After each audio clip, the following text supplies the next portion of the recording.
പ്രാർത്ഥനകൾ തള്ളപ്പെടാത്ത 5 രാവുകളുണ്ട് എന്ന് മഹാനായ ഗസാലി ഇമാം റളിയല്ലാഹു തആല ഉദ്ധരിക്കുന്നത് കാണാം. ഈ 5 രാവുകളിൽ പ്രാർത്ഥിച്ചാൽ അല്ലാഹു തആല ആ പ്രാർത്ഥന തള്ളപ്പെടുകയില്ല എന്നാണ് പറഞ്ഞതിന്റെ അർത്ഥം.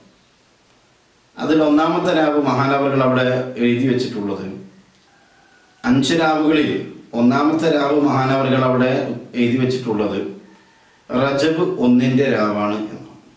നമ്മൾ ഇവിടെ പറഞ്ഞു ഈ വർഷത്തെ റജബ് കഴിഞ്ഞല്ല, ഇപ്പൊ ശഅബാനിലാണല്ലോ നമ്മളുള്ളത്.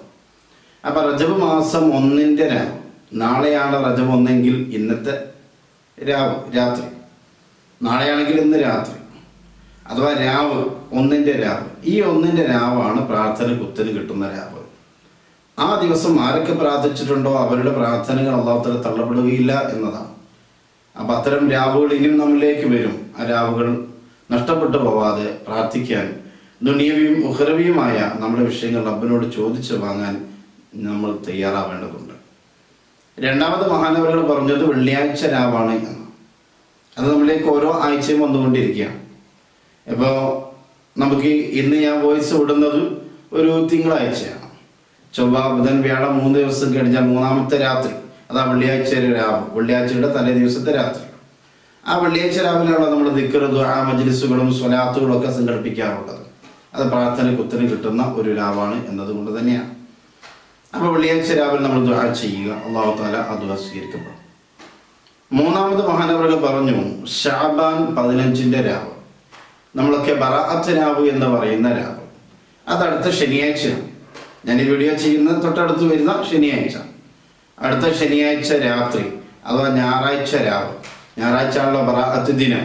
അപ്പൊ അതിന്റെ തലേ ദിവസം ശനിയാഴ്ച രാവ്, ശനിയാഴ്ച രാത്രി അഥവാ ഞായറാഴ്ചയുടെ രാവ്. ഈ രാവിൽ നാം ദുആ ചെയ്താൽ അല്ലാഹു തആല ദുആകൾ തള്ളപ്പെടുകയില്ല എന്നാണ്. അപ്പൊ അതുകൊണ്ട് തന്നെ എൻ്റെ വീഡിയോ കേൾക്കുന്ന ആളുകൾ ആ രാവ് കഴിയുന്നതിന് മുമ്പാണ് കേൾക്കുന്നതെങ്കിൽ നമ്മൾ ദുആ ചെയ്യാൻ ശ്രമിക്കുക. ഇനി കഴിഞ്ഞതിന് ശേഷമാണെങ്കിൽ അടുത്ത വർഷം വീണ്ടും വരുമല്ലോ, അല്ലാഹു തആല നമുക്ക് ആയുസ്സ് നൽകിയാൽ അന്നത്തെ ദിവസം നമുക്ക് ദുആ ചെയ്യാം. അപ്പൊ ഈ 3 രാവുകൾ കഴിഞ്ഞു. ഇനി 4-മത്തത് മഹാനവറുകൾ എണ്ണിയത് ചെറിയ പെരുന്നാളിന്റെ രാവാണ് എന്ന്. അത് നമ്മളിലേക്ക് വരാൻ പോകുന്നേ ഉള്ളൂ. നോമ്പിന്റെ അവസാന ദിവസം, സൂര്യൻ അസ്തമിച്ച് കഴിഞ്ഞതിന് ശേഷം തുടങ്ങുന്ന പിറ്റേ രാവിലെ നോമ്പാണ്. പെരുന്നാളാണ്. പിറ്റേന്ന് കാലത്ത് പെരുന്നാളാണെങ്കിൽ അതിന്റെ തലേ ദിവസത്തെ രാത്രി ദുആ ചെയ്യുക, അഥവാ പെരുന്നാളിന്റെ രാവ് ദുആ ചെയ്യുക. ചെറിയ പെരുന്നാളിന്റെ രാവിലെ ദുആ അല്ലാഹു തആല തള്ളപ്പെടാത്ത ദുആകളാണ്. അത്തരം ദുആകൾ നഷ്ടപ്പെടുത്താതിരിക്കുക.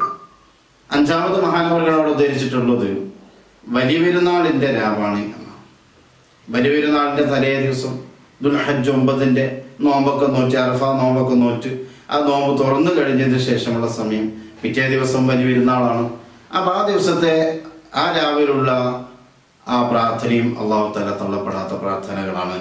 ഇങ്ങനെ ആകെ 5 രാവുകളിലെ പ്രാർത്ഥന അല്ലാഹു തആല തള്ളപ്പെടുകയില്ല എന്ന് തന്നെയാണ് മഹാനായ ഗസാലി ഇമാം റളിയല്ലാഹു തആല ഉദ്ധരിച്ചിട്ടുള്ളത്. ഒരുപാട് കിതാബുകളിലൂടെയൊക്കെ ഇത് വന്നിട്ടുണ്ട്. നമുക്ക് വേണമെങ്കിൽ ഇതിൻ്റെ താഴെ ഡിസ്ക്രിപ്ഷനിൽ ഞാൻ ഈ ഹദീസ് കൊടുക്കുന്നുണ്ട്. അത് പേജ് നമ്പർ അടക്കം അവിടെ നിങ്ങൾക്ക് നോക്കിയാൽ മനസ്സിലാക്കാവുന്നതാണ്. മുകാശഫത്തുൽ ഖുലൂബിന്റെ 313-ാമത്തെ പേജിലും ഈ ഹദീസ് ഉദ്ധരിച്ചത് കാണാം. അതുകൊണ്ട് തന്നെ ഈ 5 രാവുകൾ നമ്മളിലേക്ക് വരുമ്പോൾ ഈ ഒരു ചിന്ത മനസ്സുണ്ടാവുകയും ഇന്നത്തെ ദിവസം ദുആ ചെയ്താൽ അല്ലാഹു തആല സ്വീകരിക്കുമല്ലോ എന്ന ധാരണയോടുകൂടി, തള്ളപ്പെടുകയില്ലല്ലോ എന്ന ധാരണയോടുകൂടി നമ്മളൊക്കെ ദുആ ചെയ്യുക.